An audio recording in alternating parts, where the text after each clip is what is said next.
tous, bonsoir aussi. Les autres dépendent de la RO Bozola à travers le monde. Tous en Afrique, Lelo est allé samedi, Bazo Kindekokunda, Papa Mayindu. Hier, tu l'as une image, Lelo, tu l'as une belle image. Donc, on est toujours ensemble avec vous. On est là, il n'y a pas de souci. Toko micro, na bande konyon so artiste baza ebele baza na vraiment bazanga kolobate na caméra il y a EHP Media. On est toujours ensemble, il n'y a pas de souci. Tous les cas. Ça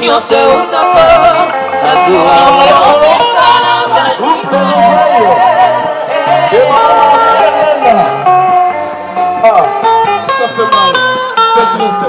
Adieu papa Maïso.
avec Mayonnaise. Bonjour Mayonnaise. Ouais, bonjour mon frère. Boni. Ouais, très bien. Voilà, tout le monde est en Kati à Fiki. Miskani va déposer une autre de Konabino. Juste message, puis message les sunga. Eko consoler ba fan na bino nyonso et puis ba fan ya papa Mayindo Mobimba. Vraiment trop dessus. Liwa Zanzela Mututu. Papa Mayindo vraiment c'était un ami. To salamu mambebele. Donc de tournament bilo moi belé na Mayindo vraiment vraiment, c'est un frère pour moi. Surtout que tu sais que salama mutu mayo Mayindo yo koko yo. Moi j'étais très déçu. Dans la Koufaki Menzambe, Zanzela Nzambe a plus tout. Tout ça bien à faire quoi. Nous avons pas le temps de jouer ensemble papa Mayindo. Trop de jouer ngana ina Eric na jouer papa nga trop to ça la comédie et belé ba film et belé. Na Mayindo vraiment. Vraiment c'est un frère. Tina Yebo vraiment c'est un frère. Merci Mayonnaise. Merci beaucoup Mati. Merci, nous sommes là avec Serge Louyaye. Bonjour artiste. Bonjour. Boni. Oui, ça va. Voilà, message oui, ça va très bien. Message Nino Gopesa na bande Gonyo sur Bazolando à travers le monde. Non, il n'y a pas de message. Le message est que nous plairons, donc c'est la famille. Nous plairons ensemble, quoi. Il n'y a pas de message. Merci. Oui, Tozi Maloba Natango Oyo, en qualité de secrétaire général et responsable numéro 1 du groupe évangéliste na RDC Penamokili Mobimba.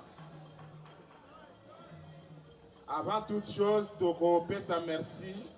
Nabino nyonso ndenge boye ko lelana biso ensemble. Papa Mayindo oyazali icône to acteur principal na kati ya groupe évangéliste. Mais avant toute chose, tolingi ko pesa moi historique ya muke ya groupe évangéliste. Nalingi ti tokobima na kati esika oyo to comprendre, peut saisir que pour groupe évangéliste et à la groupe évangéliste, il y a eu quelqu'un, une personne, Oyo Azwaki Vision, Azalaki na leadership, payé Moutou à créer groupe évangéliste. Nous ne pouvons pas passer cet événement sans que to rendre hommage Oyo Abengami Nakombo ya président Gabi Kiwaka, qui est le fondateur, qui est le numéro 1, qui est le visionnaire du groupe évangéliste.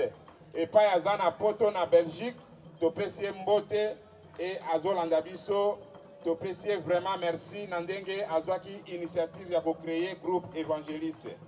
Donc si Tozo vivre 20 ans de l'eau, c'est parce qu'il y a eu un homme qui s'appelle Gabi Kiwaka, le président. Maboko makasi pour le président Gabi Kiwaka. Maboko makasi pour le président Gabi. Et Nako Lobalisusu, Tozana, une personne qui s'est investie pour que le groupe évangéliste ait la tirelo. Oyo Aza en fonction, Tobengie, président Devos Moussoba, Oyo Azali, président actuel en exercice, Yende Azo dirigé le groupe évangéliste. Et tous autres travailler en collaboration avec de là où il est en France, Zambé Apambolaye pour tout ce qu'il fait pour notre groupe évangéliste, si nous pouvons aussi acclamer pour lui. Beaucoup makasi pour le président de Vos. Et Tokopé, ça maintenant, merci Naba acteur Nyos sur le groupe évangéliste. Merci pour notre comportement, pour notre attitude, pour notre implication personnelle. Il y a chaque acteur et actrice du groupe évangéliste. Pendant ce temps, Oyotoza Namatanga, Yandeko Nabiso, Mayindo. Et nous remercions tous les artistes confondus dans la discipline Nyoso. Et en particulier, les comédiens. Bazalaki Nabiso depuis le 30 juin, tant que tu message Oyo. Alors, tous remercier la plateforme Nyoso et accompagner Biso pendant tout ce temps des obsèques. Et nous citons la Pakosiko, Oyo Batiki Bisote, na président coordonnateur Nabango, Mama Anna Sonjo. Merci mingi na implication na bino pour la réussite yaba obsèque Oyo. Togo remercier ANPTC, Oyo Ezalaki na biso ensemble ya président Masumu, par délégation Nango, Ezalaki dirigé na papa Ngaloufar, na papa Lule Nzambe apambola bino pona soutien na bino. Et tobo sanité le président Chaka Congo ya artiste en danger OEP atambola kina biso elongo to tambola kina ye ensemble tina mokona lelo to lingito longola équivoque que toutes ces plateformes bazalaki autour du groupe évangéliste et nous avons travaillé la main dans la main. Et je remercier ma partenaire na biso ou va soutenir biso pour que ba obsèque oyo eleka bien.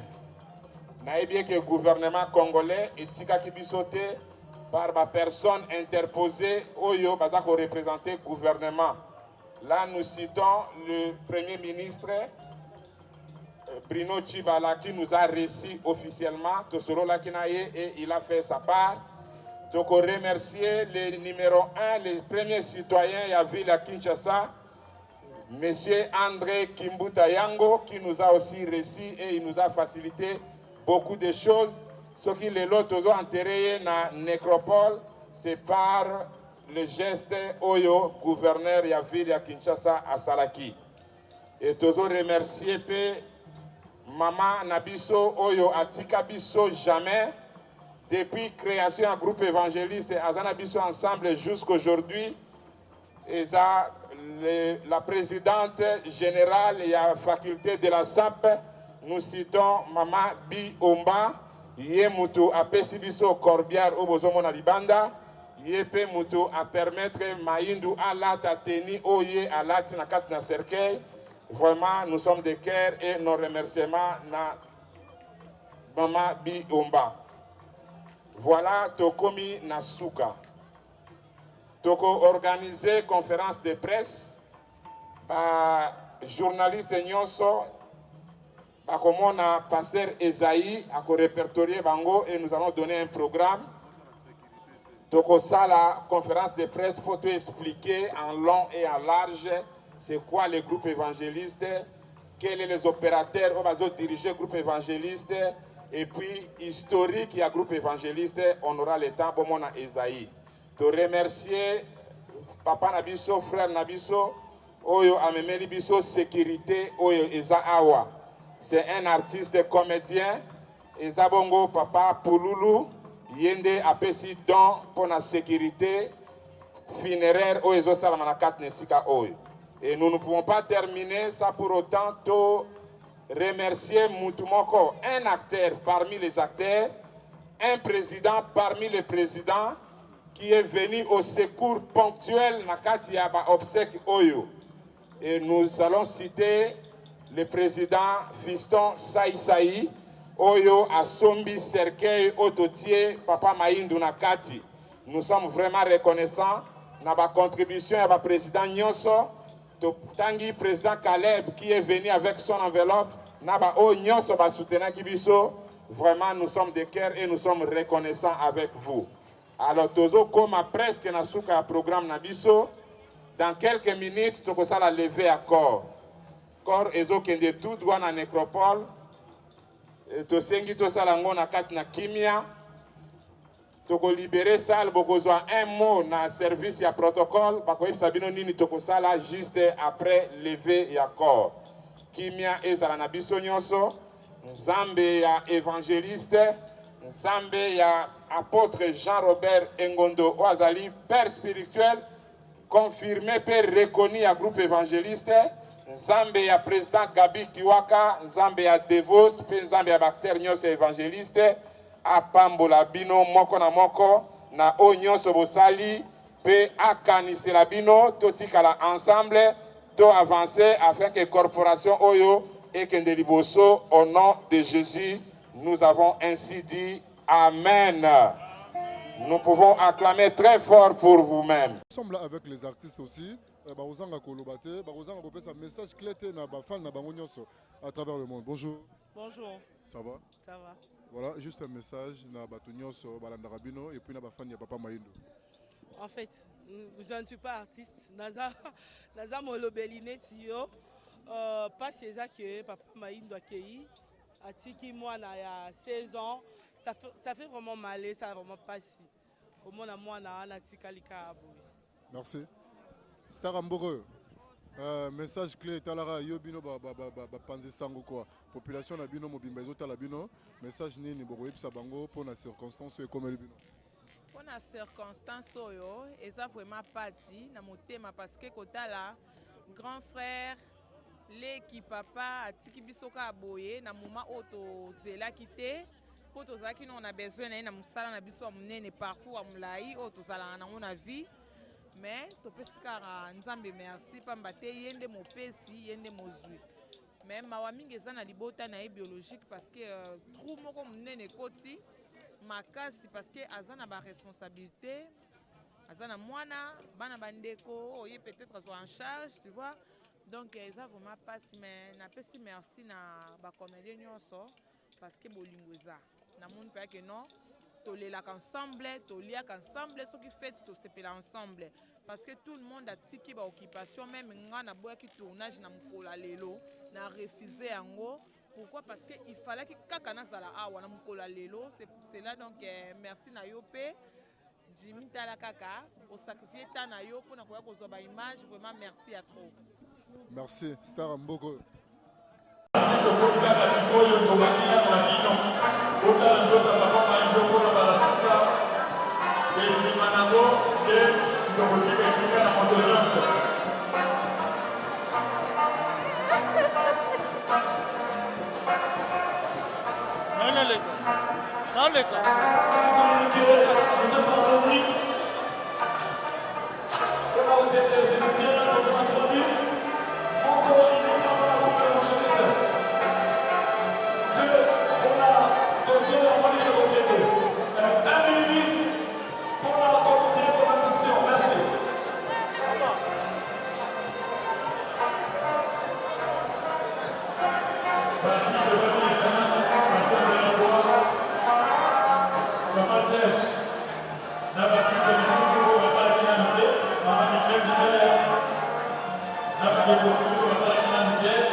Allez.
tokomi na suka ya rendez-vous na biso oyo tozalaki nango na bino lelo ezalaki samedi mokolo lelo ndenge bazokunda papa Mayundu bazokende kokunda papa Mayundu barendre dernier hommage ndenge kaka nayebisaki bino baartiste baleli papa Mayundu oyo aza lokola moninga na bango epuis bafani mpe baleli papa Mayundu oyo abandaki kosekisa bango na bandako.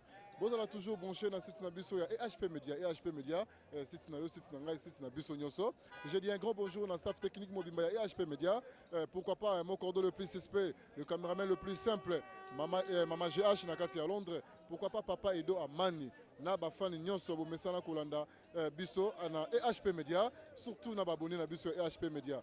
Voilà, tous en abino toujours ensemble, il n'y a pas de souci, voilà.